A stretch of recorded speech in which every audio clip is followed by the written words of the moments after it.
Environment. Kelly Whitehead, Group Director for Regulation. Ralph McAleer, Senior Regulation Officer. Thank you, and thank you very much, Minister Officers, for coming this afternoon. Please, could you set out who the draft food regulation will apply to? Well, the food regulations are going to apply to just about anybody who has anything to do with food in one way, shape or form. As you will know, Chair, we are categorising businesses into different risks, and some will need to be registered but won't pay a fee. But it's important that we, as you say, that I just wanted to stress that this is a 1960s law, which is really in need of updating. We've done the principles. I don't need to go back through that again. But it really is important. The licensing aspect is important at the moment. Obviously, we only have two categories of licenses which cover, I'm just trying to remember now, ice creams and places of refreshment. So a lot of major food outlets are not covered at all. It's really important that we get them in. We have a number of incidents, as I call them that, through people becoming ill in the course of the year, on an average year. And it's time that we got on top of that. There's a lot of regulations in here, I'm sure, as everybody knows. But just about everybody will be covered in one way, shape or form. And the important thing is that the higher the risk, the more you do. And you know, if you are dealing with food which is inherently very easy to become contaminated and make you ill, that puts you at a higher risk. Obviously, some foods you can deal with at very little risk at all. But I think it's really important that all food businesses generally are covered. Yeah. And Minister, when you mention this, it's because, of course, and it's something that we will focus on later, it's questioning about the streamlining. It's mentioned within the regulation that there's a lot of legislation that is kind of being folded into this one.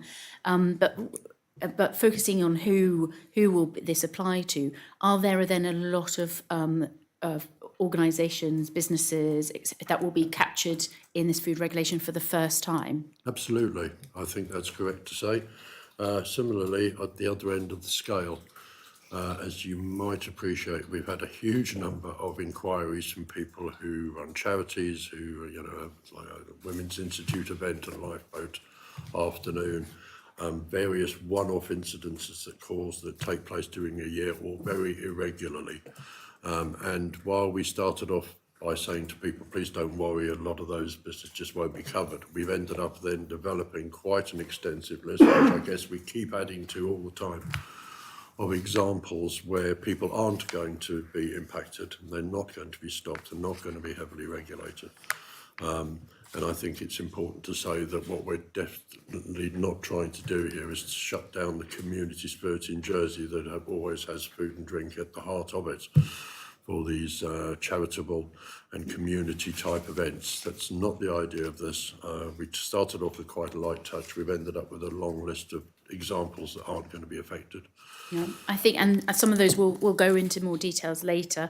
And I suppose because it is such a different elements within this law, we've broken it up into different areas, and so really I'm focusing now my more specific questions on food labelling.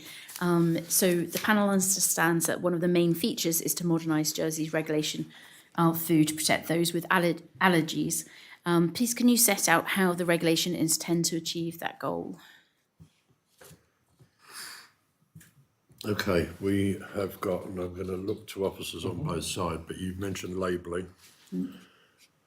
Food that's pre-packed for sale, it's going to have to be labelled pretty much. If it's not going to be, and I use the word interfered with, between being produced and sold, it's going to need a label. Depending on what it is, different types of label. If it's a very small product, there's a limit to how much you can get on the label. I think it's 10 square centimetres or something, below which you don't need to have quite so much. But the regulations are very clear about how what you need to put on the label, which allergens, whether it's in bold, whether it's in capital letters, whether it's percentages, whether you're dealing with organics, whether you're dealing with a whole range of other stuff. I don't know if officers... Would you like me to add, just to support the Minister's comments, in terms of the purpose of including the allergens, it is absolutely essential. Jersey needs to catch up with the EU, the UK, in terms of allergen information. We need a clear framework to reflect the seriousness of this issue. It is potentially life-threatening activities in terms of the consumption of food that potentially is an allergen. Our goal is to make eating out safer and more inclusive with access to accurate information to allow the public to make those informed choices in terms of what they're buying and consuming. We must take proactive steps now to reduce the risk of a serious incident in Jersey, rather than waiting it to occur and then asking why the regulations were not in place. I think this is absolutely one of the most critical aspects of what we're trying to introduce at this point. So the panel understands on this the acceptable methods of proven allergen information under the proposal. It includes clearly written allergen information on menus, signage or printed sheets, and that unacceptable methods include relying solely on verbal information without proper staff training or signage. To what extent is information about food allergens currently being incorrectly provided to consumers? We have to... The problem that we have at the moment is that, well, Ralph, we don't. At the moment, We don't. we have no allergenic requirements. So the businesses that are doing it are doing it based on good practice and good guidance from the EU and UK. And as Kelly has mentioned, we need to catch up. Do you believe that the proposals for the provision to consumers are realistic for all food businesses, including small-scale food businesses such as the hedge veg vendors? And of course, the Minister's talked about the. Well, we've small... spoken about that, and certainly I've had a number of discussions with the farming industry about hedge veg. And quite rightly, if you're putting sort of raw products, if you like, potatoes, carrots, cauliflowers on a hedge, that is what it's there for. If you're going to sell these pre-packaged products, pre-cooked or whatever it is, on a hedge veg stand, you're going to have to comply like everybody else. But getting back to the hedge veg, I have said to the farmers that there will be a number of different, I think of the regimes is the word I'm going to use, probably wrongly, red tractor, salsa, that type of thing, where the farm itself qualifies through a number of other schemes where they will be asked to register but not pay a fee, I believe. Yeah, that would obviously be subject to a future order that the Minister could bring forward, but the intention would be a fee exemption for those that do comply already with quite stringent regulations from an export perspective. So things like red tractor, and that we would not attempt to over-regulate or add additional regulation to those areas that already have quite a high level of requirements. It would be checking in with those. Hedge veg, when it is unprocessed, would not come under the licensing scheme. So it would only be if you were cleaning, washing, packaging, processing, that it would become licensed and a low-risk category with the possible fee exemption, particularly if you already meet other regulatory requirements. So just let's be clear with that. So if you have, let's take potatoes for the example, if somebody washes and bags potatoes, that will then need to comply with the labelling. That's a very good question. I mean, to my washing? mind, you're not interfering with the product itself. Some already do that, but that wouldn't be a requirement. If it's it depends on how the packaging. If it's wholly enclosed, it would, and it's not exempt from the out of scope under the out of scope activities, then it could fall in. See, we're looking at case by case basis, and so it's quite tricky to put every scenario into low, medium, and high. But I appreciate what you're saying, and I think if it's crimped over, then no. But if it's if it is sealed, then yes. I see the point you're making obviously is a good one. You could be faced with a tray of loose potatoes here, and you select which ones they've not been touched. That's fine. The farmer might conveniently have put them in kilo bags, and it would be exactly the same product, but already a little bit of selection is done. It certainly wouldn't be our intention at all to be for that to be covered, but as Ralph said. And you want to if get it's most of sealed- your soil off because you want to keep your good soil. Emphasis on unprocessed rather than unwashed, I would say there. And would this this kind of labelling, is there a standard format, style, quality of printing, etc., that would be required with that information on, and will that be set as well? There is a set of words, and I'm trying to find it, and I'm looking at the draft handbook here, Chair, which is something that we've started to put together so that anybody who feels they might be covered by this could look at it. And because now you've asked me and I can't find the bit I want particularly, but I know it's here, about how you display allergens. Okay, so any of the 14 allergens are contained within the food. They must clearly highlighted within the ingredients label, either as bold font or contrasting colours or underlined. So there's some other information. things about And- that's for the allergens anyway. And with the, thank you, and I think that then covers that there's specific style and quality of the label itself that needs to be followed. Also, the regulation or the report highlights that the information must be in English. But of course, we have French also is an official language. We also have, of course, lots of Portuguese and Polish languages.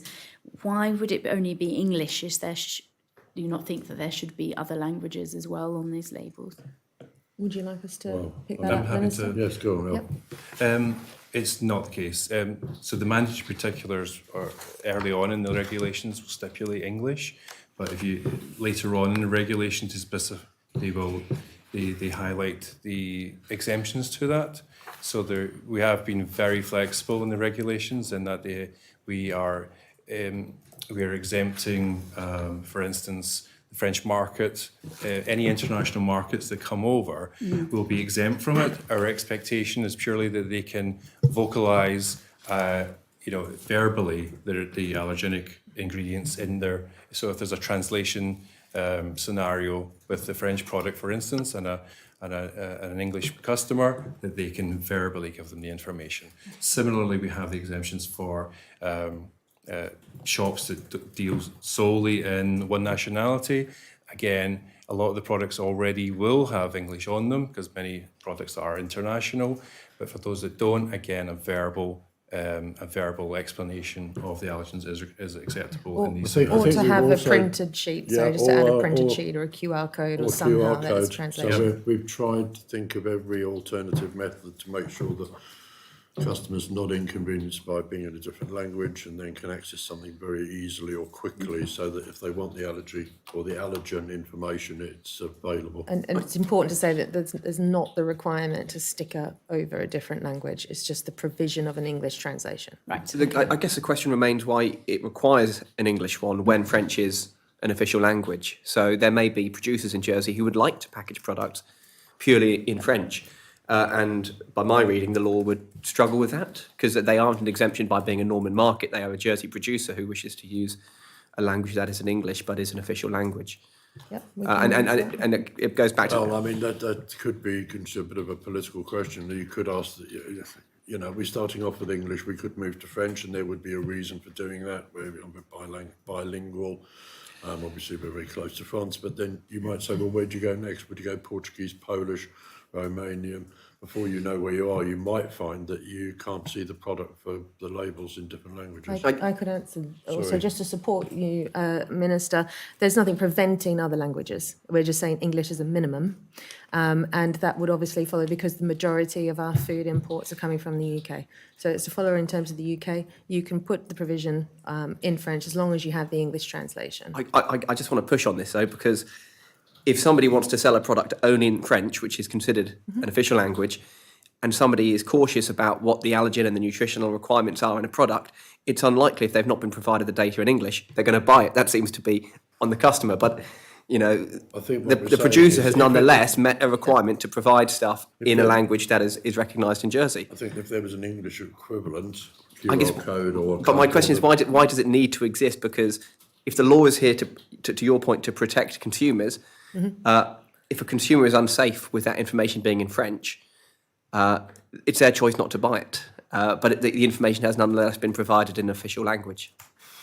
It's Well, I think one has to, predominant language is English. yeah, be and that realistic would and be- say the vast majority of people in Jersey are going to be able to read English and understand, but not so many of them will be able to do that in French. I mean, as Kelly said, the language which is by far the Predominantly most spoken in predominant Jersey is language. English. But we're not saying that you can't do it the other way around. You can have a French label from France if you've got a QR, if you've got a piece of paper alongside, if you've got somebody serving you who can convey to you in whichever language you like what it is in English. We feel that we've covered enough bases without making it too inconvenient. Thank you. And specifically looking at the Article 15, which is about mandatory particulars, it states, among other requirements, a nutrition declaration. So it must appear on food labelling when required by regulations 8 to 13. Please, can you clarify under what circumstances nutritional declarations must appear on food labels? Would you Well, like to follow? I think principally that definition is that it is located in Jersey, it employs fewer than 10 individuals, and it supplies foods directly to the final consumers in Jersey. That would be the regulation applies to the food that is made by a manufacturer that's not manufacturer of small quantities. That would be the definition. Ralph, would you? That's correct. There's a section later on in the regulations that Kelly's just highlighted. And maybe where we'd have some questions on that, which is, yes, as you said, the exemption for this nutritional labelling is about small businesses. And we have some questions on that, because please can you explain what went into the design of this exemption, and why was the limit set to 10 staff members? Why not base it on annual turnover or size of customer base? Because, for example, there are some organisations that may have 10 staff members, but not all of them are employed full time. So is there flexibility there? Like how do you count that, and why is 10 staff members the amount? Well, I would firstly add to that, if that's... So, thank you. I would add to that the reason is that we don't collect data. One of the reasons is that we don't collect data on turnover, so it's difficult, and we don't want to overstep our reach and ask people for their turnover data, so we can't base our requirements on things like that. The over 10 is mirroring a UK and EU exemption on nutritional declaration, so that would put us more in line with the EU and the UK on that. But how is that full-time staff then? Or how does that happen if you've got 10 staff Well, that are part-time? We are always flexible. What we're trying to capture here is medium to large scale manufacture. So anywhere that is looking to export their product, they'll need to put the nutritional declaration on. So, rather than say that, we're looking at sort of anything over 10 is seen as a medium scale manufacturer. Yeah, can I drop in there? Yeah. Just as, and this is my business interest hat on here. We employ maybe 30 FTEs, and some of them will be manufacturing product for us. Toasties, I don't know, all sorts of various bits and pieces. So what I'm hearing here is that we're now, because of that number, we're now in that category of nutrition. We have to put the nutrition on our label. Now that's not because of the people we're not differentiating between the people who are doing the manufacturing and those who are maybe, making the cup of coffee. I mean, how are we differentiating between who we've got manufacturing and who we haven't? Apologies, sorry. It's on pre-packed products. So products that are pre-packed for sale in advance, so not pre-packed for direct sale. So this would be supermarket shelf products predominantly that would be covered by. So that's, I say, large scale manufacture. So not a small business, not a cafe style business producing a product. It's a manufacturing requirement. Does this then apply to things like jars of chutneys? So that's a pre-packaged thing that would be sitting on a shelf.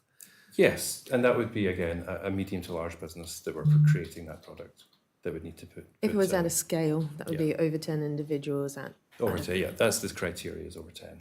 And of course, manufactured means not whole food. So if we take back to the example of the potato that Jersey's famous for, single. Potatoes wouldn't need it because it's a whole Correct, product. single ingredient. Yeah, and it was Yeah. interesting you used the analogy of toasties, but of course toasties necessarily wouldn't be covered in your business, David, because it would be on a plate delivered by somebody after choosing off a menu where you would expect the information to be. And this was specifically, exemption was for local businesses, but I was just wondering why, for example, the other Channel Islands weren't included in that. I mean, we may have some people within Guernsey who may want to be bringing their products over here to Well, I to think sell. if we're going to if we are going to look at things like a number of employees, I think it's probably going to be important that they're local, so at least we have some sort of knowledge about the size of the business, I imagine.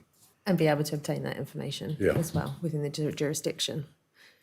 But I guess the question here is, in balancing the policy you've come up with, it feels you're weighing up ensuring nutritional information on here versus the choice of products to the consumer, because this will inevitably mean that certain small producers in other areas who would be able to send to us, perhaps, Guernsey might be an example, will no longer fall into this.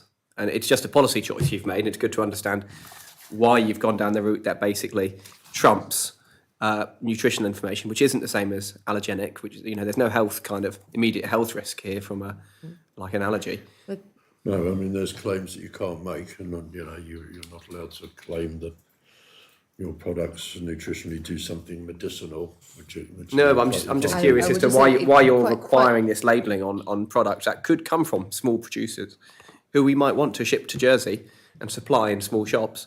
I think But it this was, was something that But if they're is small based producers, on they the UK. wouldn't need would they need the nutrition? Well, the jurisdiction that the businesses operate under would require similar requirements of them for their products leaving their island. So that Or would be the the UK, cover. coming Even if they're here, a small or the- producer, even if they only have 2 staff. So it is I similar think it's likely to... if they're in the UK that they'd fall under the same restriction of 10 individuals as we're putting But then in here. our definition wouldn't exempt them. So our legislation would be saying that they're not a Jersey business. You see, the difference is, even if they fall into a local exemption, the way you've worded this appears to me to say our exemption is based on locality to Jersey, not the size. So those who might fall under local, their jurisdiction's exemptions won't fall under it here. Well, no, but if you're in the UK, you'd It would be fall under the relevant same for UK, restrictions. You would for be the UK. exporting, just like the Jersey business could be exporting as well. We're not restricting them to not exporting. So a Jersey business, for example, wouldn't fall under this because they're exempt. Less than 10 individuals could send stuff to Guernsey. That's fine. A Guernsey business, which we imagine would be similarly regulated, would also not fall under this because they'd have less than 10 individuals. They could export to Jersey and we could import it. I mean, one thing I would stress, Joe, is we haven't really covered it, but the importance of getting our legislation up to speed with other countries is important. We talk about Jersey, Guernsey, but Yes, I have Jersey, that. UK, Jersey, Europe. It's really important that we're seen as a jurisdiction with them. And I would just stress that, like I said, this wasn't I don't think it's like a unique policy choice of Jersey. It was following what has been operating in the UK in this particular requirement. I think So- it's because under, when it explains it further in Article 29.3, it's very specific about it is located in Jersey, employs fewer than 10 individuals and Yeah. supplies food directly to final consumers in Jersey. So we were talking about that, whereas I think where Deputy Curtis was talking about is that, the exporting to different and importing from other jurisdictions of small businesses would then have to comply and wouldn't get this exemption. So and we were asking, if that's I think, normal. Well, I might have got this situation. wrong. To me, this is all about equivalence in different jurisdictions, making sure we're the same as others. And if you're a small business, less than 10, you don't have to do this. But distance selling includes exporting, does it, Ralph? When we refer to distance selling, Yes, it can do. yeah, so you can export to Guernsey. Guernsey would have the equivalent regulations, and they can export to Jersey. So small businesses generally across the piece do not have to do nutritional. Could I add one thing? We're not saying, so if you are an exporter, you can put the information on. Anyone can put the information on. We're only saying that you must put it on in these circumstances. Businesses we don't have these regulations, businesses that we work with who want to get into other markets outside of Jersey, put it on because it's good practice to put it on. The example was the opposite way around. Say a small kind of shop in Jersey wanted to import a case of, again, chutney from the UK or from Guernsey, from a very small producer. Would that product, which is pre-packed, get any exemption from nutrition in Jersey? And I hear the point I think to get to Jersey, they would need the requirement because that UK export. would require, the export would require it. Okay. Before it enters it. I think what we were trying to do here is make sure that we did carve out something for local startups to support those really small businesses for having to provide overly mandatory requirements. So this was a positive intention. Yes, there might be some, potentially some risk with unintended consequences, but I think the absolute intention in this, and this is how we would apply it, is to ensure that those small companies, those startups are supported. And I think last question, because of the time around labelling, and it's something we've all been kind of alluding to, is that link, that kind of more aligning with the UK and the EU regulation, and I suppose it's related to the UK-EU Brexit reset and aligning much more, and especially around the potential sanitary and phytosanitary agreements that will be coming. But what balance has to be struck? And I suppose, do we have any balance that we can strike as a small island in this context of the wider UK-EU that obviously is dealing with a much bigger market and a much bigger amount of businesses, etc. Can we have be able to have movement in that, or really this is about that we have to align to UK and EU standards?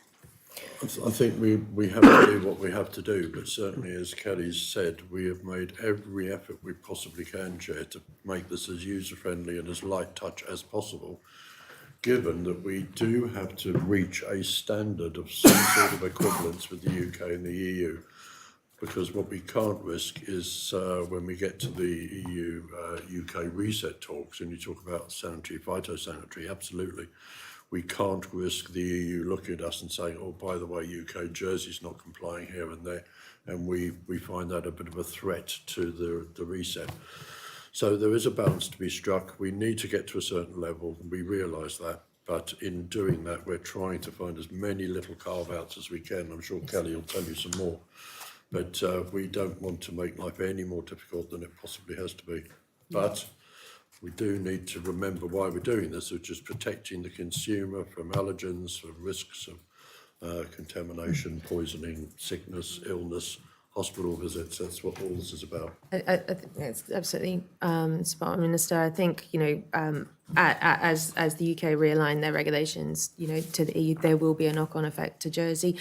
We are actively involved as a Crown Dependencies with discussions with DEFRA and the EU, so we understand what is coming down the line, and therefore we have ensured that these are robust regulations. So we're quite confident that what we're proposing at the moment will give a broad equivalence to say that, yes, Jersey is that equivalent jurisdiction to trade in, but we have, where possible, put in flexibility for our local markets. I mean, I'm sure we're all completely aware that there are any number of businesses operating in St Helier and across the island at the moment that comply with this already and have done for quite some time. So we, as much as it will be new to many people, there's still a lot of large businesses out there who have been implementing this. They will have nothing to do because they're already doing all the labelling, all the HACCP, everything is already in train. Thank you, Minister. Moving to Deputy. Minister, you touched earlier on how work on where the law will touch or the regulations will touch around licensing. But if it's possible, could you provide a bit more of an explanation about where we currently are as to which businesses and organisations will require a licence and which are going to be exempt? I know you listed a few, you gave examples of your work through, but where are we at the moment? Well, where we are at the moment with regards to the exemptions is we have, and I'm trying to think where I'm going to find it, is it going to be in the toolkit? We have compiled a list of examples of out-of-scope businesses, and I will run through where we are here just as quickly as I possibly can so we get a flavour of that. So here we are. Cakes made by individuals for a one-off school or community fete or charity cake sale. Childminders who supply low-risk food items or provide parent/guardian supplied packed lunches for children while in their care. Food prepared at home by volunteers for a cultural celebration or community event or faith-based community event. This is an important parish or church coffee mornings where drinks and cakes or biscuits are served. Small informal gatherings such as a parish or church shared lunches, that would be like Lent lunches. Food prepared for a family event by family members for parties and celebrations. Celebratory occasional parish meals held by the parish at the community hall. So, for example, Christmas, Liberation Day, Lent, Poppy Appeal, Battle of Flowers, something like that. The soup kitchen in the square outside will be exempt. Barbecues and other similar events for youth organisations, scouts, guides, and the like. Sports team coaches providing homemade sandwiches, oranges and stuff at half time, etc. and afterwards. Volunteers providing coffee, tea, biscuits and similar refreshments at an event. Raffles and competitions, food hampers where pre-packed foods are offered. Students at cookery classes consuming or sharing some of their meals. A colleague bringing home homemade food items to share in the workplace. And hedge, veg and honesty box produce sales, uncut, low risk produce. And I think that's the list we've got to at the moment. So I think we get a bit of a flavour for the sort of one-off or not all that often, but the significance of this is the concentration on the low-risk foods and foods which are prepared in such the type of foods being prepared in such a way which are very low and risk of contamination, diseases. Absolutely, I think that, sorry, this is just the key in terms of the summary is that that where they are occasional, where they're low risk and where there is limited commercial scope, they will fall outside the regulations and not be part of this process. We are only focused on food businesses. So undertakings and activities that are by its very nature a commercial enterprise. So yes, there is a judgment to be made. Yes, we are going to provide as much as we can a self-assessment toolkit on the website. Our officers are available to define that, as much information as we can provide at the moment. But as we go through this, without obviously having the approval of the Assembly, it's difficult for us to put that information into the public domain. So we will be there ready and raring to go if the Assembly decide to take this forward, and we will be there with, I know we sort of come on to other areas around communication, but we will be ready to make sure that's very clear on how we would assess in and out of the regulations. Can I just follow up that list will constitute a guide, will it, within the Exactly. from the work? Yes, on the webpage. Okay. Yeah. Do you think the language in the way that those exemptions are currently worded are sufficiently clear to the public? So, barbecue and events for youth organisations, i.e. scout clubs, is there a concern that those who have organisations that aren't for youths will... And again, I mean, maybe the plan is barbecues and events for organisations not for youths won't be exempt. I just, where's the current... Well, is this clear for the public? That's a good example, but it shows how difficult it is to come up with a prescribed list, because obviously if you're dealing with something of like, just for example, refreshments at half-time in a football match, we don't want to get into a big long list of which division you have to play in, whether it's a male or female league and whether it's just children's or youths or...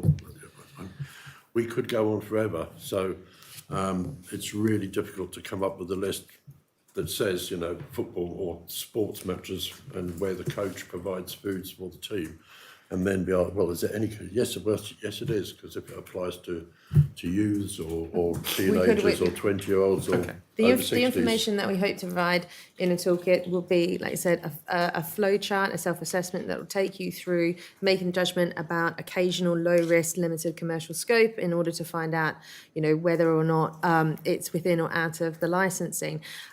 The intention in terms of our communication element is also to gain the feedback. If the Assembly support and approve these legislation, we can then release information on gov.ge. We can get feedback, we can expand, we can have greater clarity. You're right, Deputy. This is just a list based on some scrutiny presentations, committee to quantitive and some discussions. It's not an exhaustive list. It's not been through full, consultation. It was only a way in which we could try to get an idea about the types of things. But yes, we need to improve on that. We need to be more clear. The more feedback we get, the better we're going to get at being able to explain that.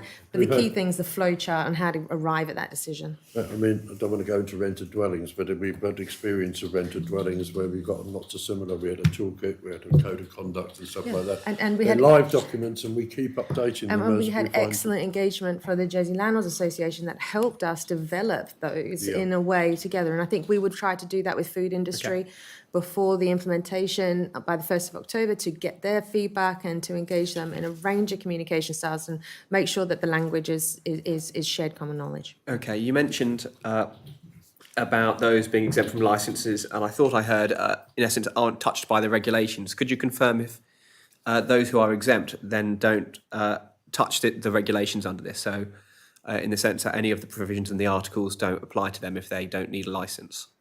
Or are there parts of the legislation that do still apply to organisations exempt from a licence? So it is the exemption of licence, apologies, but we would strongly encourage that the primary law was still still apply. And obviously we would strongly encourage everyone to provide allergen information, even if that is on a card or something, for people.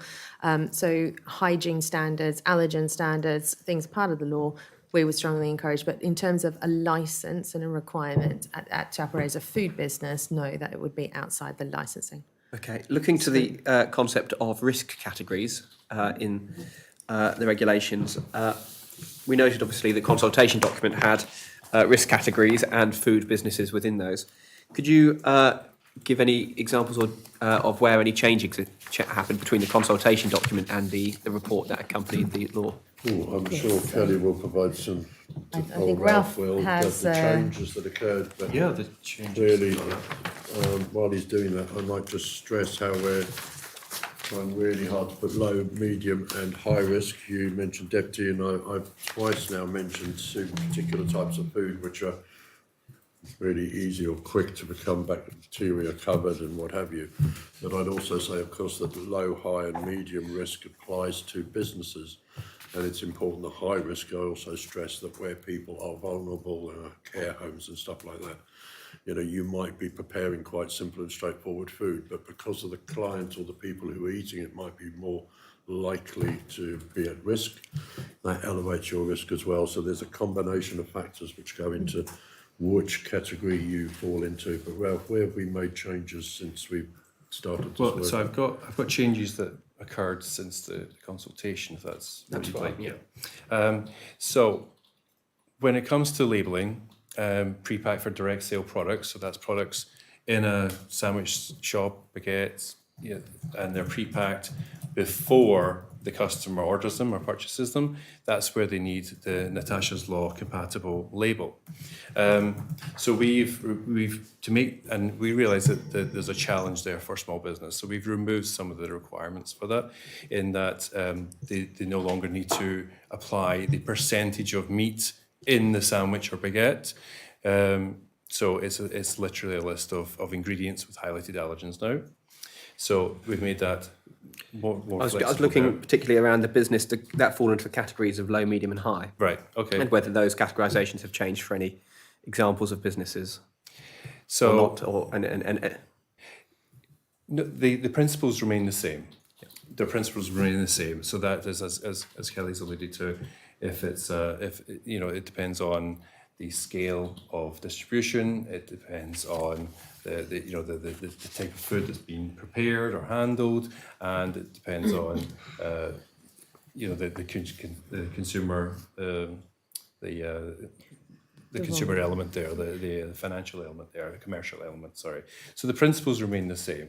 Some have moved because we've looked at them through a different lens as a result of the consultation. So we've refined some of those. have you got examples of what's moved? I don't have specific examples. We've got the table here. I could just pick up things, Ralph. Yeah. I mean, it again, this is very similar to how we sort of determine what is within and out of the regulations.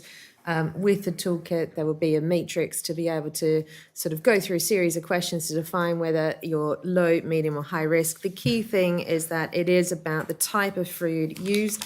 So low risk ambient foods or high risk, which is meats and dairy, the scope of the business or enterprises, the degree of organisation, so the complexity about the meal preparation, and the types of processing involved. So if that's high risk, so that could be basic preparation, or it could be backpacking or sous vide or things like that.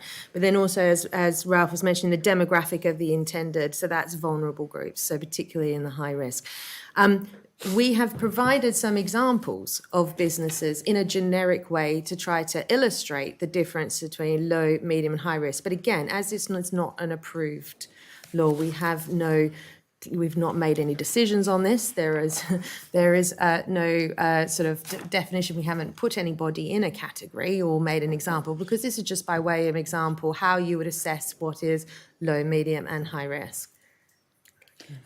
Well, we've got some Guys, examples. there was some question. I figured that was coming as I said that. And I suppose one of them you were talking about, who were the recipients, and one of the somebody raised this about, for example, Meals on Wheels, for example, where they sit, because though that is prepared by the hospital catering service, there is volunteers who then go to deliver to those who need their services, and sometimes the volunteers are the one who portion out even the portions. So they are not necessarily preparing, but there is a bit of handling at some point, and then of course it's the delivery to the recipients. So where would a charity like Meals on Wheels, who's not making the food, but where do they sit within this? Before, just if that's okay, before, as Ralph as the expert might be able to assess, it would be helpful to have, we can provide these examples, or could give definitive responses on examples, potentially in writing, or, we hope to have before. There may be discussion with other officers that's needed, but I will see if Ralph is comfortable making that assessment on the spot. Thank you. So clearly the hospital is the manufacturer there, and they're a registered high risk, potentially high risk food business. So they would deal with the risk burden, if you like. We do have interaction with Meals on Wheels, and we have visited and provide guidance and inspected. As far as I'm aware, they're not registered as a food business in their own right, because they're providing a service. So I'm fairly confident to say they're potentially out of scope in that they're delivering the product and providing a domestic service at the home of the person. Okay. I'd also add, to my best knowledge, before meals are started to be delivered to an address, there's a little bit of research is done as to things like allergies and that type of thing, and what the person delivering the food might usually expect. Yes. Just to carry on, so the other things coming to mind is things like, bacon rolls. You bring in maybe raw sausages or raw bacon or whatever, and you're cooking that off and you're turning that into a bacon roll, which you then on-sell to the public. So if that's a small percentage of your business across a whole lot, does that put you in the high-risk category as a business, or how do you measure when you kind of trip into the different categories? Well, what percentage of your kind of business needs to be? Low food risk, low food recipients, low category, maybe medium high food risk, but actually no vulnerable people being particularly the recipients. Obviously, you don't know medium, that particularly. but the high risk tends to be foods which are your poultry, pork, chicken, fish, bacteria, easy, and also the care homes, the hospital, as Ralph said, hospital catering is high risk, where you have a combination of both. You've got to, not just the preparation and the type of food, the people eating it. When both are at risk, you're definitely going to be in a high risk. I think you can have some relatively high risk food, but still actually be in medium risk if your target. And who's determining that? Officers will determine. So I can give you some of the criteria, if you like. So we've been using the same scoring risk rating system for a long time, and portions of that risk rating, those scores, relate to Eat Safe, and portions of them are fixed in that you are a manufacturer or you're a restaurant. And of, say, manufacturer and restaurant, exactly what you're saying. If you are providing fewer than 20 meals a day, then your score goes down. So if you are only producing, let's say the only raw product you're producing in a cafe is sausage and bacon and then eggs perhaps, and if that is only for like an hour or 2 hours in the morning, then we would assess that in our score, and the rest of the day you're producing low risk tea, coffee, cakes, biscuits, that sort of thing. That would be factored in. So you would get a lower score on that area because you're providing high risk food at a low output. Can I maybe give some more sorry. more examples? So for example, we've got correspondence from scallop divers who are concerned about the when they shuck the scallops, that will suddenly be so unshucked. They can sell it, and that's low risk. But when they shuck it, when they come to shore to sell it to those consumers who want that, because that's easy for the consumers to buy, they suddenly are high risk. And just wondering if they were consulted when this was proposals came impacts and how they impacted. I know there's been discussion with the scallop divers, and this is certainly a subject which I've asked questions about, Chair. We are aware that there are some divers that will process and shuck the scallops on the boat as they get to the top of the quay, wherever they are. And we're aware of other divers who have set up a mobile facility which meets all the regular standards, where they will take the scallops as they come off the boat into that facility and chuck them there. One of those is acceptable and one of those practices is not acceptable. I think what's absolutely key is sanitation and hygiene requirements, so ensuring that the blades that you're using to shuck is clean, that the hands are clean, there's hand washing facilities, and it's an environment with basic sanitation, so obviously to sell that on. The minute you do open it, introduces microbiological bacteria, and so therefore, yes, it should be in a hygienic environment. Now, there are, like I said, divers that have introduced like a mobile trailer where they've got the facilities to be able to do that in a hygienic way. But again, without shucking, it would be like low risk just to pass the whole thing on. And it's not just for scallops, that could also be for oysters or anything like that. So it's any kind of introducing that microbiological risk to that food, any kind of opening processing. That's where we want to make sure that we've got the hygiene level of safety there. But if we can maintain the local traditions where possible, we will be looking to try to find a balance between the two, because I'm really conscious that for low water fishing, scallop diving, buying product from fishermen on the beach or on the quay is a local thing that we all love to do. But we've got to accept in Versus this day frozen and scallops age, from Canada. Or you whatever know, they process it, if you're going to waitress gut the fish or you're going to open the oyster or the scallop or what have you, and do some work in some sort of semi-processing before you sell it.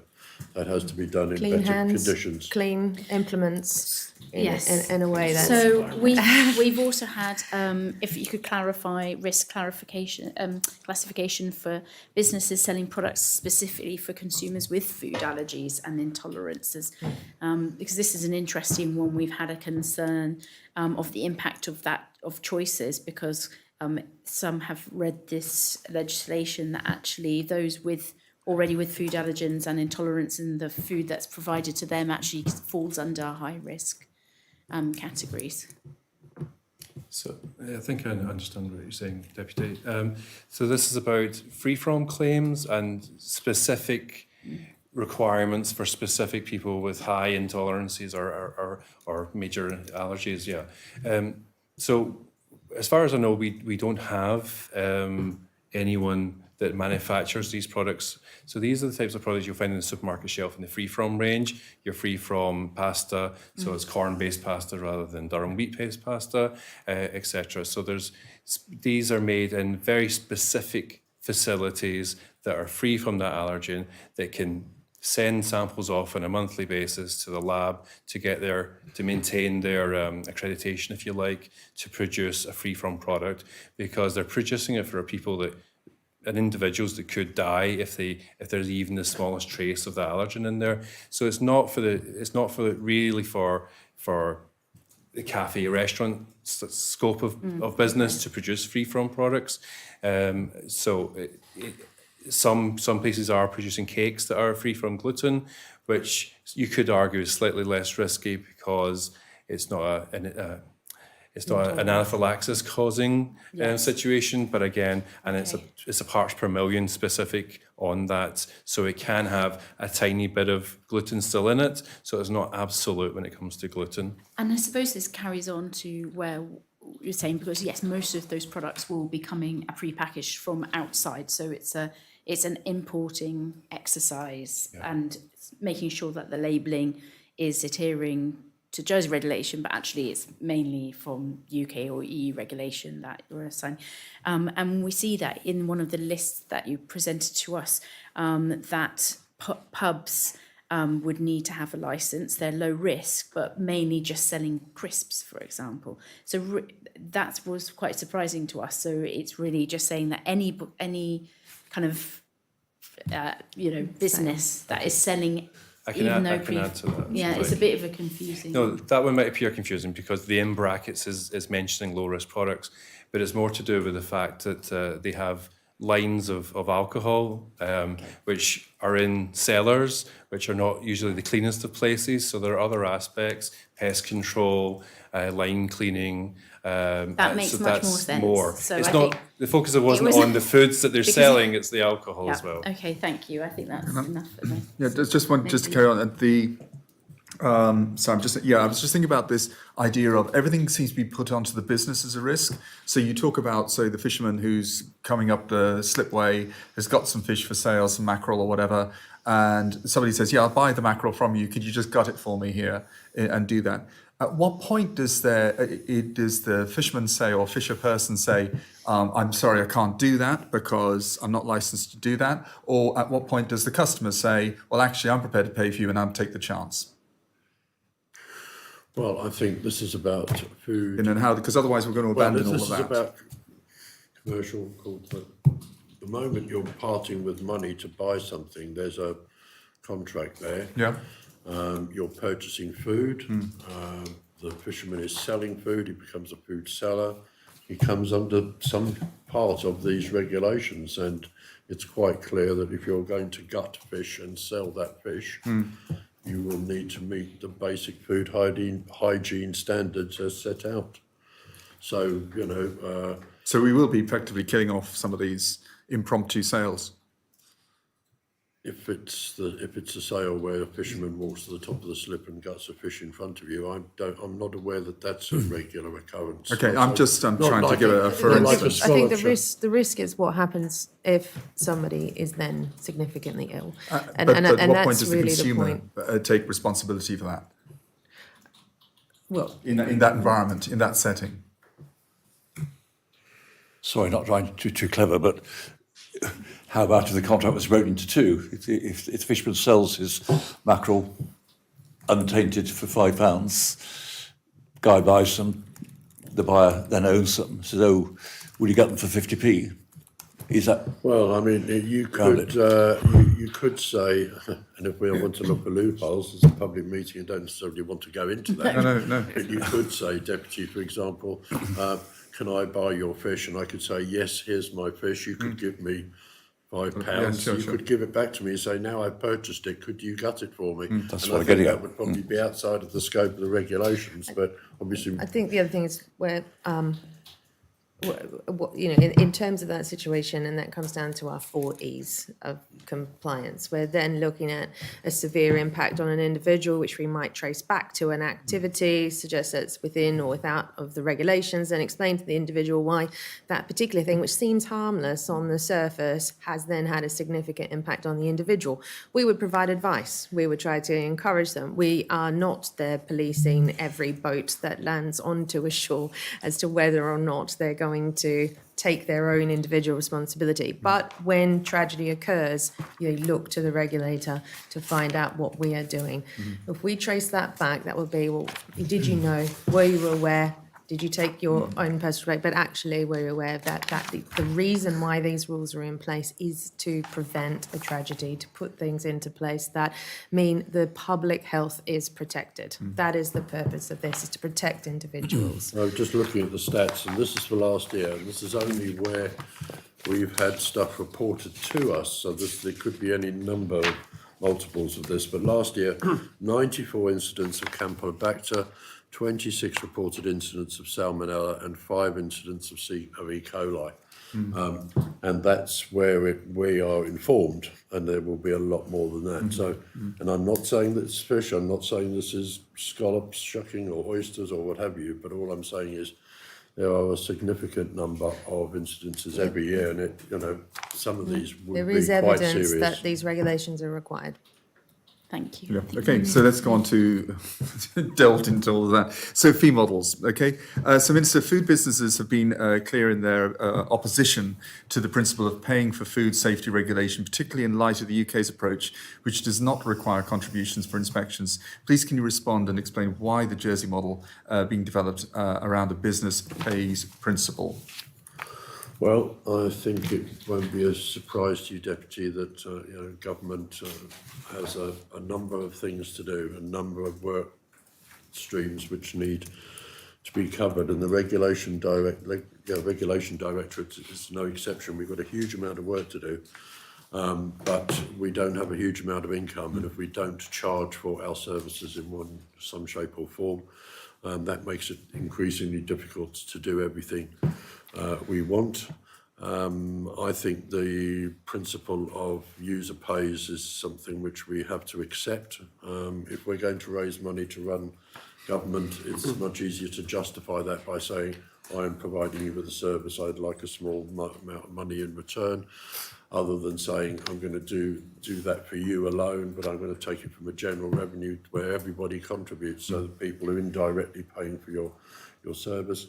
I think it's only right that we have a contribution for the work we do, and we're trying to apply that where we can in a fair way across the board throughout the Regulation Directorate. Kelly's itching to say why she needs to charge people. No, I completely agree with what you've said, Minister. Just add that there is precedent for charging for licences already. The alcohol licensing is charged for places of refreshment and ice cream. So that is just following essentially the precedent that's already in place. And as you know, in terms of places of refreshment, that would be phased out and then people would move on to a food licence. And on the whole, those places of refreshments would be low risk category. So it would actually be slightly less, potentially, depending on what the Minister decides as by way of order, but it could be of a similar nature. Charging is very jurisdiction specific. There are some authorities in the UK that could charge for inspection. So while they may not charge for the licensing as a whole, they could charge for advice as well, which we don't charge for. So again, in Canada, New Zealand, Australia, they do have licensing fees. So there's a variety of different models and options you can look at across jurisdictions. We're picking up our own precedent and trying to make sure that we're in line with what the government of Jersey has done for a number of I different just make licenses. the observation, I don't think a lot of local businesses would be thinking, let's point at other jurisdictions to justify why we should be charging. So It's just to say that I there's just a make that range observation of- as a commentary. So please can you explain how the annual fee proposed in the consultation document of £200 for low risk businesses, £350 for medium and £500 for high risk businesses were calculated? What proportion of the Directorate's food safety work is expected to be covered through the fee income? We were looking at in terms of the numbers that we have, a cost recovery, I think of approximately 300,000. That is not full cost recovery for the food team, but that was an element. And in terms of the number in the risk category, felt that on an annual basis, that would be fair and proportionate. That was also just the purposes of consultation. Can I say the numbers did start quite a bit higher, but the Minister was determined that they wouldn't be quite so high, and they're a bit lower now. But again, that's... But you make the point, sorry. that the minister could take an even lower approach. But you make the point that this is replacing another fee, an alternative fee, placed a refreshment fee, so it's not in addition to to that fee. And So not in I guess addition that's to some ice cream consolation as for, well. for some of us We're out not there. there yet, Deputy, but we do have the opportunity in the next few weeks to not only do away with some bits of legislation combined to make it easier, but we also have the opportunity, if we can grasp it, to bring in the alcohol licensing, food business licensing and inspections. There's a whole range of things which government could do in the next few weeks, which might make life a lot simpler for the recipients. We're not quite there yet. We're trying. We've still got some steps to take, but we're hopeful we can do things better, more smoothly, and for less money. So would that then affect this regulation as well in that sense, or that's more not about the in that way. implementation? I don't Implementation. want to mislead anybody. No. There is an opportunity for the Regulation Directorate to administer this. Yeah. There may be an opportunity still for the Regulation Directorate to get involved in some aspects of the alcohol licensing, which we will be coming back to in the Assembly.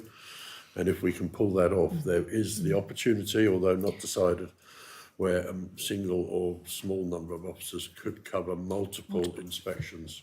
Yeah, At the certainly, same and time. I can just add that as you've all seen and which has been made public, that the consultation responses, it was favoured by industry to combine food and alcohol licensing. So then it's a single application for a business to remove place of refreshment and to remove ice cream, and you have one application, and that would then carve off to different licenses essentially. But we very much want to support businesses in a very simple, streamlined application process. The Regulation Directorate, as we all know, works for different ministers that obviously do a lot of work with Kelly, but I'm not the only minister she reports to. So can you confirm whether higher risk businesses will contribute proportionately more to the actual cost of regulation under the revised model, and if not, why not?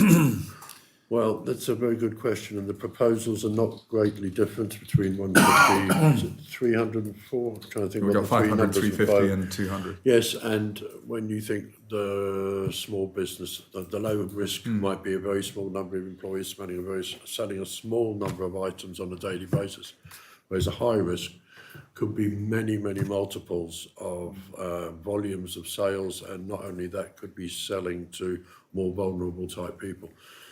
You could quite easily make the case that the low risk business should be £100 and the high risk business could be £1,000 or £10,000. But you've got to pitch it somewhere. Clearly, there's not much of a differential between the three categories. There is in percentage terms, but there isn't in actual financial terms at the moment. I would just say that the advice and the support and the amount of time that the director would spend with high risk categories would be then more substantial to low risk. So low risk may have an inspection frequency of 2 or 3 years, and some advice is if they come approach us, whereas the high risk we would spend quite a lot of time, probably twice yearly or yearly, and provide a substantive amount of guidance and advice and come back for support. So it's proportionate to the amount of support and encouragement they get from us as well. So I'm just trying to get some justification from you. Okay, so can you confirm, I'm sorry, I skipped through a couple of these questions here because I'm conscious of time here. So can you confirm whether your review will include a reconsideration of the fee amounts of the £200 for low risk? I mean, we've actually just about summarised that one already. Let's ignore that one. Well, just on that, I think it's related to the fact that consultation feedback, the minister said that he'll be bringing back a new fee system potentially to the Assembly in October, and I was just wondering in what form that would happen. And Well, I'm certainly not potentially going to be the minister in No, October. but So, Okay. Kelly, What how form are you, would how that are you potentially proposing be? to advise the minister of the day at the time? yes, So you're right. So it will be for a new minister to make that. It is by order, but because of the high level of interest by this, I think that it would only be reasonable that the minister sort of brings that to the Assembly in terms of the proposed numbers. I do think the numbers, can be looked at, and I think the minister has indicated that in the past, that potentially the low risk could be lower, but again, it will be for a new minister to present and propose. Yeah, I can't stress enough the importance of this legislation that we're going on here is concentrating keeping the public safe. Yeah, This no, this is not a cash cow. That's not why we've got into it. So I understand a low that. level of licence fee is nice to have. Thank you very much. We're very grateful. I think in the current It's not political rich. climate, there's Yeah. obviously always that concern. So my last question really is, you've also indicated that you may introduce fees for associated activities such as re-inspection after a business fails to meet required standards. Can you confirm what activities you're considering charging for and how those charges will be calculated? Any views on that, Kelly? I mean, it would seem to me that it's an added incentive to make sure that you do things properly. You don't want to be charged extra for additional visits. Certainly, if you were to fall foul of these regulations, you could expect an additional visit or visits, because we'd want to make sure that you'd done what you needed to do. And which would be chargeable? And that discussion's yet to be had, but I would imagine that it might well be, yes. I think in the case of repeated non-compliance, if we're being asked to repeatedly re-inspect after non-compliance, potentially it's an option, but it could be an additional fee as a deterrent for non-compliance. Okay. Could I just quickly ask whilst we stay on fees, about the impact on staffing requirements for your department compared to now? So currently the financial and staffing implications say the implementation of these will be managed within existing resources in the Regulation Directorate, which maintains a food inspectors team, and no additional financial or staffing requirements arise from this proposition. Is it expected that the existing team are going to continue work as usual? And that actually the staffing, because I'm trying to marry up the fact you're going to probably generate more revenue from this than the subcategory of people on a places of refreshment and ice cream licence. Yet you're working with the same allocated resources. So there is an increase in money, but not an increase in expenditure. The other way you could look at it, Deputy, would be to say that on an annual basis, the department is giving up either making savings or having to make efficiencies on a regular basis. We are asked annually now to save hundreds of thousands of pounds and carry on doing the same jobs with the same staff, so any additional fees are welcome. But when it comes to doing the work, we've done Food Safe, and we do go out and look. So there will be some additional work, but in many cases the staff are already doing some of that. Yeah, I can speak Sorry. then said to the resources. At this point in time, based on the information that we have, that will follow in our normal inspection regime. But as we, like I said, do the risk assessment and risk-based inspections, then potentially we would inspect some less and some more, and the more would be a lower number. Like I said, we believe that we have the resources to be able to do that and the capacity at this point in time. And only time will tell. We have to implement the regulations. We have to move forward, and we'll be able to, report back in terms of what that real impact is. In terms of the income and the expenditure, I think, as we sort of have spoken about before, regulation is reliant on a range of income, and the income will fluctuate between different license applications as well. So that's all reported on, obviously, in the accounts.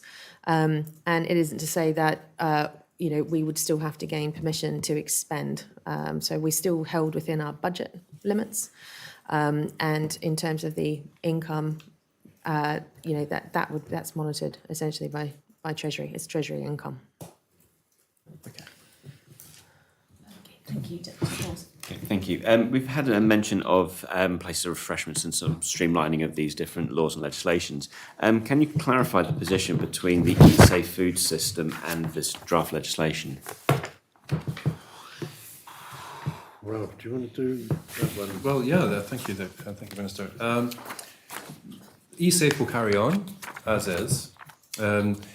It's risk rated. It uses different scores, as I've alluded to earlier. That uses we take 8 scores when we inspect a premises, and three of them are variable, and they relate directly to Eat Safe score, and that's out of 5. So that would remain the same. In terms of the relationship is risk based, But it's the other 4 scores that we capture, which are more fixed, that will relate to the categorisation, the risk categorisation. Is there going to be sort of any public display then change? You know, the Eat Safe is going to stay with the 5 stars, but we're not. Are there going to be any change in to show that there's a category change in your establishment? So you've got your green, this might be a low risk, orange if it's medium, and red for. No, I don't think there's any value to the public to know that. If they go to a restaurant, they'll know there's open meats and high risk foods there, but I don't think they need to know the categorisation of that place they're going to eat. So the Eat Safe is still going to stay in the run simultaneously. The report states that the regulations aim to reduce the administrative burden by requiring food businesses to submit their details only once under the streamlined system. Can you confirm whether the reduction in the administrative burden referred to will be for applicants or for the departments processing them? Well, I think it's both. But I guess if you're you're not having to apply at the moment and you have to start to apply, that's an additional burden on you. But the way we hope to do it will certainly help staff by streamlining the way we use and categorise the information. We're trying to make life as easy as we can, and we've referred to alcohol licensing previously. It may well be that businesses that do food and alcohol could go online and tick which forms, on the same sort of early pages, you tick which bits you want. Do you want alcohol licence? Do you want food licensing? Yes, click, lots of drop-down stuff, ticking away, and you get to the end and you push the button and away it goes. On that, I mean, this may be very specific, but under 57 of grant of licence, and this is what, when we're talking about streamlining, point 3 says the licence may include any conditions the minister considers necessary. Are those conditions already set out somewhere, or is this something that this could happen, whereas in the future there could be changes? That sounds a bit like a sort of catch-all situation where if we, despite all our work, if we find something that we might have missed, it gives us an opportunity to add something. Would that be right, Kelly? In all cases where a licence is granted, I think there is the absolute grant of licence, or with or without conditions. So I think that was capturing. No, I don't think that we have a set of standard conditions that we've worked up. Again, this is very presumptive to the actual approval of the Assembly.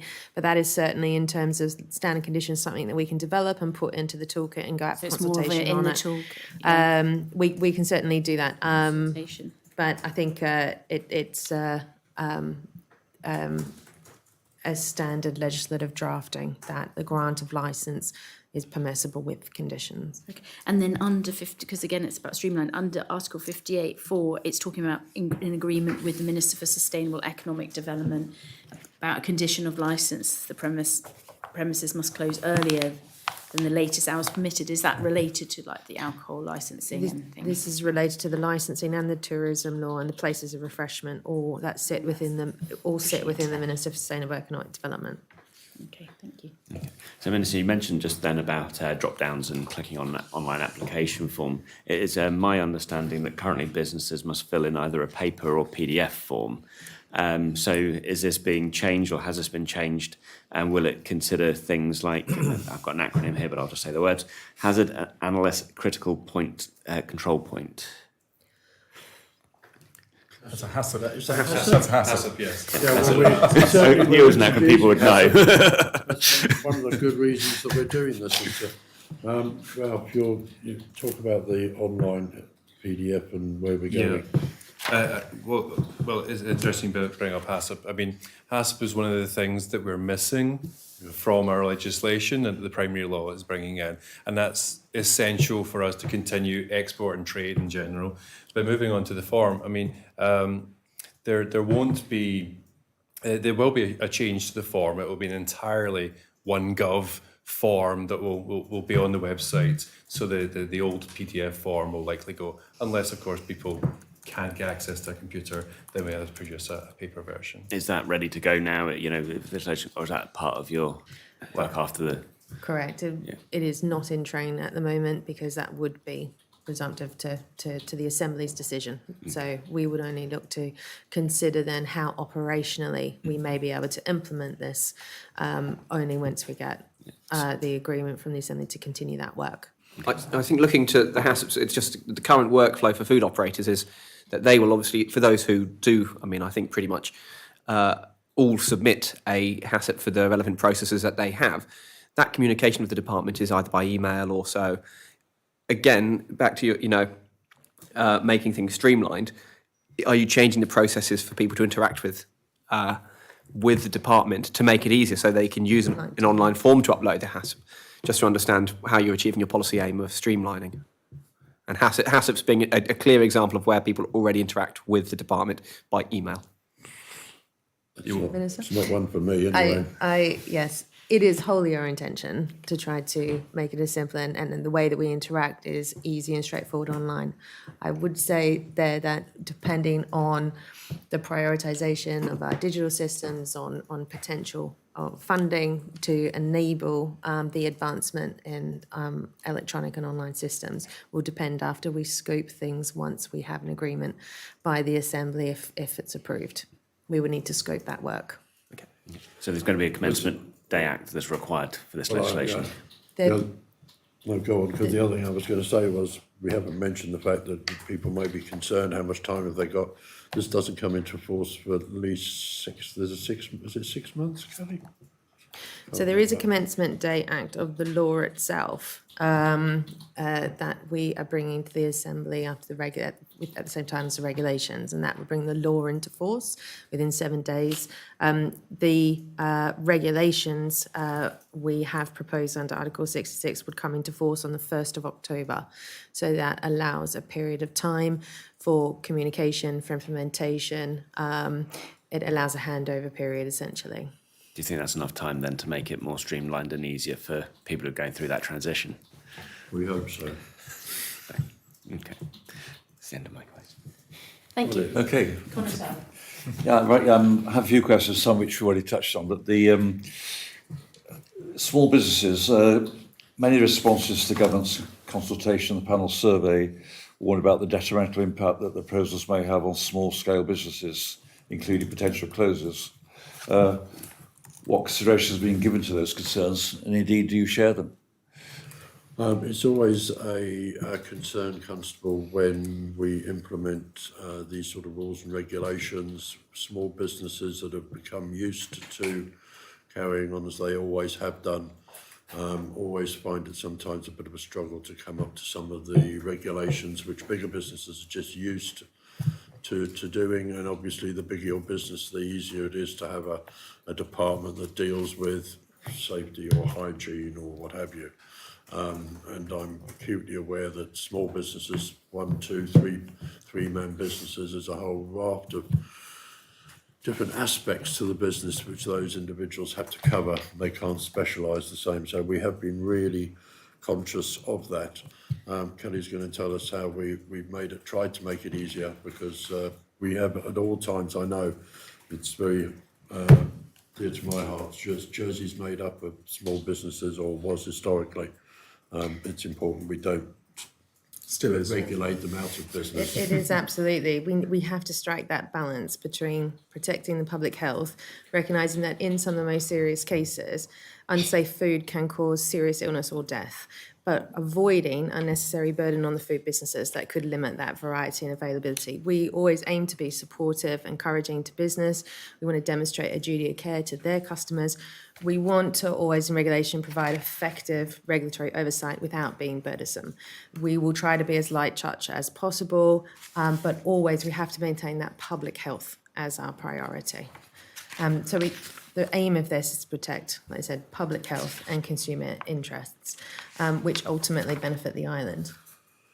Well, thanks, Sally. My next question was how you're supporting those small businesses. In a way, you said you want to. I mean, but how will you support those who've got a problem? Will it be on a personal, one-to-one advice situation? Absolutely. The first thing we always we ask people to do if they have any queries at all is to get in contact with us, and officers will be going out to not to enforce but to encourage and to educate to make sure that people learn as easily as possible how they can move forward.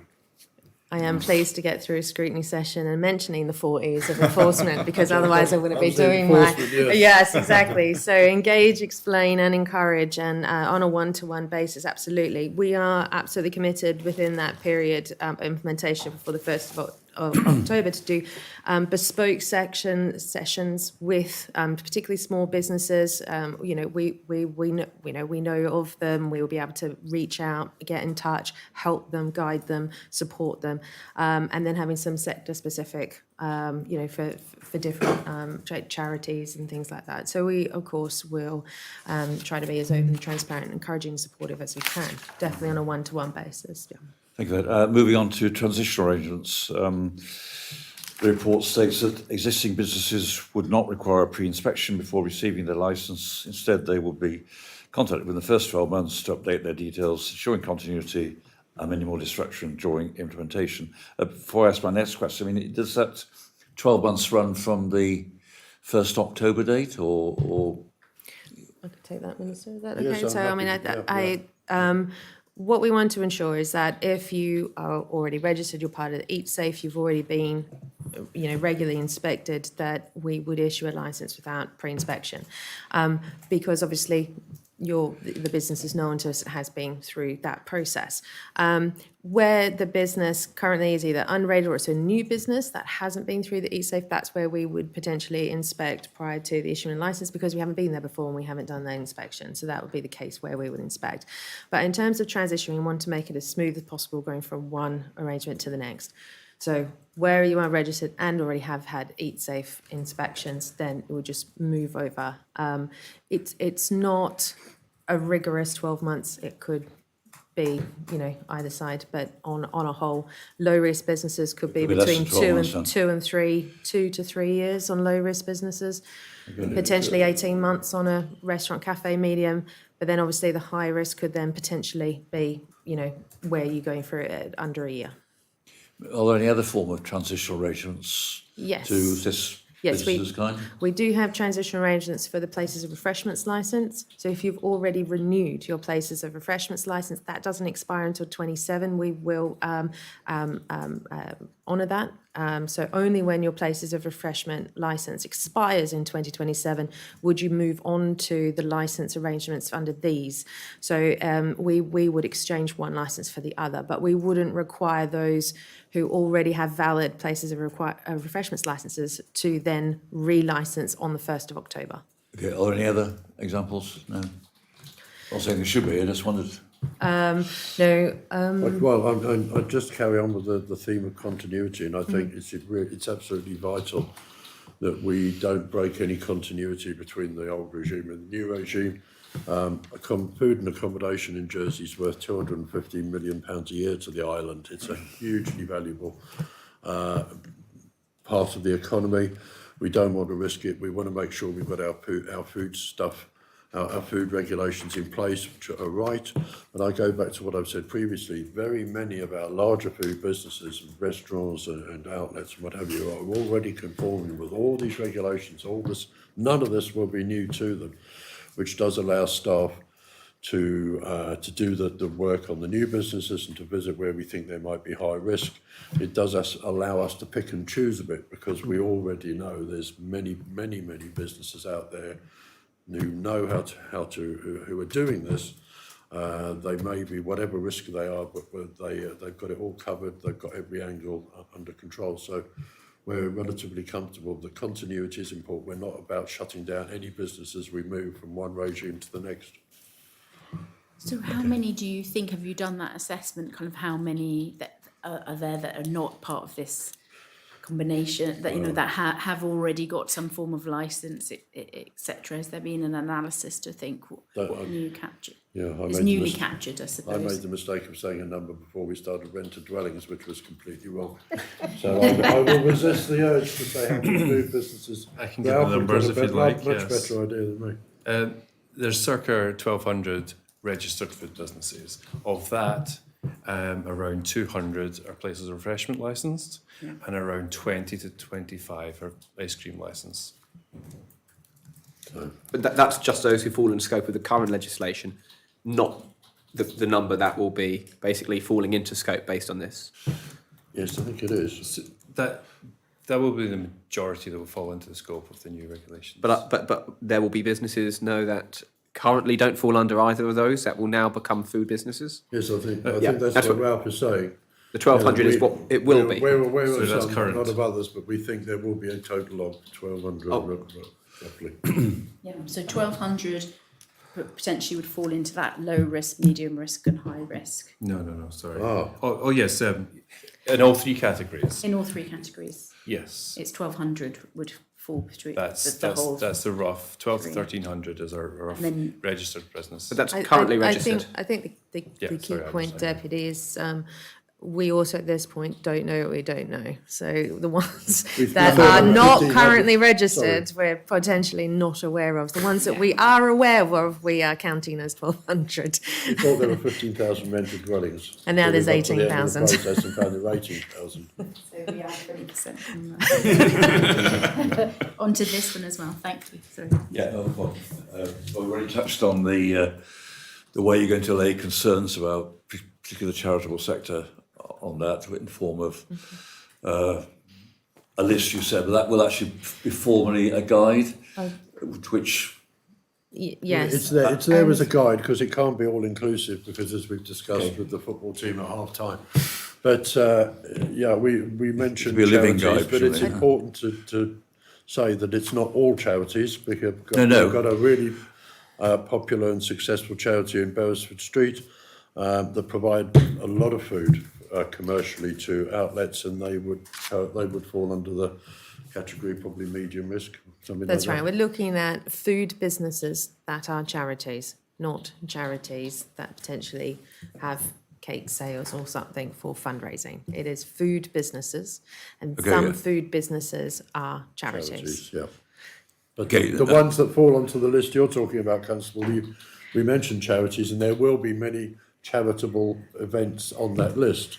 But we must make it clear it's not all charities will be on I that. do appreciate that that's probably where the main concern lies with those voluntary organisations. On that, can I just raise one point? You, on Article 2 about scope regulation, it says, exemption, food prepared and sold and distributed as of one-off event, organised by a voluntary organisation, etc. So, I mean, does that, I'm not trying to find the loophole again, but is the, if a voluntary organisation organises it, then presumably will be. everyone who falls under their remit is similarly exempt. If you're with me. Well, there's a number of things. Voluntary organisations preparing food on a very regular basis may fall into a different category than voluntary So it's one-off organisations. there, On yeah. occasion, I think the word that Kelly occasional. stressed was occasional, and I think it's variations of the word occasional which we need to have in mind when we're trying to work out whether we're applying the regulations or not. Or simply saying is that if a voluntary organisation is the organiser of it, it does give them authority to find volunteers to come and help them, shall I say, and still also be exempt by definition. Can I also just add on that? It's you've absolutely talked about occasional and in the toolkit, but the Connotab does bring up the fact that says in the one-off. law it does say one-off, Only for 1C, and then so it is mentioned elsewhere. 2B is occasional. So there is both of those, I suppose. I think the best I can offer at this point is that we are here and available to talk through all of the instances. It is difficult to make a judgment without fully understanding the particulars of every case-by-case basis. But as we said, officers are available to be able to do that. However, we want to be prepared for that, but not necessarily presumptive of the Assembly's decision to be made in a few weeks' time as well. I can't stress enough, it is not our intention to be closing down the WI once a 6-month cake sale at the parish hall. And we've had a lot of concerns, a lot of phone calls along that sort of subject, variations of the same. It's absolutely not our desire to bring Jersey community to a halt. Yeah, I'm taking that on board and hoping there won't be many appeals. I mean, the appeals process goes to yourself as minister, then to the Royal Court. I mean, that comes up time and again in your legislation. I did look up appeals because I thought I thought we couldn't get through an hour and a half without using the word. And appeal I didn't somewhere. disappoint you, Mr. And I've now forgotten where it is. But I did see there's basically appeals for just 13. about everything. 13, is it? Well, but it's new. Yeah. It's added in. But ultimately, it's just to you, 63. the point I'm making is that it is to you, Minister, then ultimately to the Royal Court. I'm just flagging again, I think, that Well, I'd missed the reference to myself, Constable. I thought it was, where have we lost? Has anybody got the appeal? Oh, here we are. 60, the review by the 53. minister. as Oh, well. yeah. Yeah. But it's an appeal against the decision of myself, but do I get to decide the first appeal, do I? I'm not saying that's the complaint I've got. I just say that is a pointed issue. No, I don't think so. Why not I think- having I think such an that- agreeable I think minister in the future? appeal is to the Royal Court because it's saying here, Yes. if I refuse, and I presume they're talking about me, but actually this would be officers under delegation. delegated authority. If I refuse licences or vary, suspend or cancel approvals, stuff like that. I mean, there is an appeal process that goes to the Royal Court. Yes, it's a point I've made before. It's a fairly heavy-handed way of dealing with appeals on administrative nature, and that applies Oh, I see you- throughout departments. You felt it was a bit too onerous to have to go straight to, you would have preferred a more Well, simple we had this associate. debate, you may recall, with the licensing standards, didn't we? And Yep. I'm not suggesting. I just make the general point to flag it for all ministers over there. Yeah, there doesn't seem, it doesn't appear to be an informal resolution. Nuclear option or other. Yeah. Okay, I think I've probably done everything. Yes, and I think because we're a little bit over time, just looking at my panel to see if there's anything we've missed. I have one question, Minister, if you have the time. Yeah. Oh, lovely. It was actually about, I think, Article 37, training, and I was surprised at the order-making power to require training allows you to prescribe training providers who can provide training. And I wondered in what circumstances would it be appropriate for the government to choose a provider of training, not just the minimum level of training and the minimum and the manner in which training must be provided under Article 37(2). Well, you're A, B quite and C. right, Deputy. I would have been surprised if we were going to specify which private contractor might undergo training, or undergo the training process for people to go on. The food business making sure that. Ministers. Sorry. Minister is purely a flexibility, future-proofing flexibility elements to it. It's you may choose to do that. So It's flexibility, but it will be the Assembly that is giving the Minister power to do something that, without understanding why you would want a power, the Assembly have to consider why we're doing something. So I just wondered if, when drafting the law, there was a clear example as to why this would be a tool, reasonable power to have. well, the quality of training, sorry, Minister, may I? Yeah, speak? carry on. The quality of training can range, and when we perform inspections, we ask the key questions that one would learn in a training course. And if we find that the training is insufficient, we might require them to retrain. And if it's still insufficient, then we might look to say, well, have you considered doing a one-on-one training session at Highlands College, etc. So it's that provision there to maybe specify a training provider if the future scenario arises. The key word is in the first line of that 37(2), which is that Minister may. Yeah. If it was must, that would be considerably more serious, but I think it's just there to say, under certain circumstances, as Ralph has indicated, I could prescribe the level of training, the manner in way it must happen, and who may provide it. So. I mean, wouldn't the minimum level of training provide that oversight for actually who can deliver that training? Because obviously, if you were to suggest there had to be an MVQ level 2 or 3, then that might only indicate that it's only going to be in somewhere like Highlands College that was able to deliver that could training well be. rather than. Yeah, absolutely right. If we want quality training in the food industry, then it might be that a 5-minute online course is insufficient. So we want, I think the Minister wanted that flexibility to be able to stipulate it needs to be a robust course from an accredited provider in the future. Absolutely. Thank you. And well, thank you very much, Minister, officers, for attending today. And we will, of course, get back to you with our comments and maybe any other questions that we have as we're developing our final input for this to be discussed in the States Assembly. So thank you very much. Thank you, Chair. Thank you, panel.